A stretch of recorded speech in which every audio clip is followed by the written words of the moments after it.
Ako ay aawit ng kapayapaan sa gitna ng walang patid na digmaan.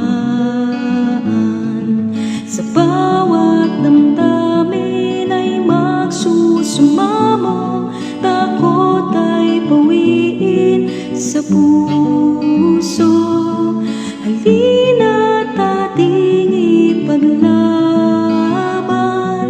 ang tunay na kapayapaan. Sa himig ng laya't katarungan at kasarilan ng bayan. Sulo ng katwira'y hayaang lumiyak, ng bawat isipa'y magliwanag. Respeto at hustisya'y yakaping muli, ng kapayapa ay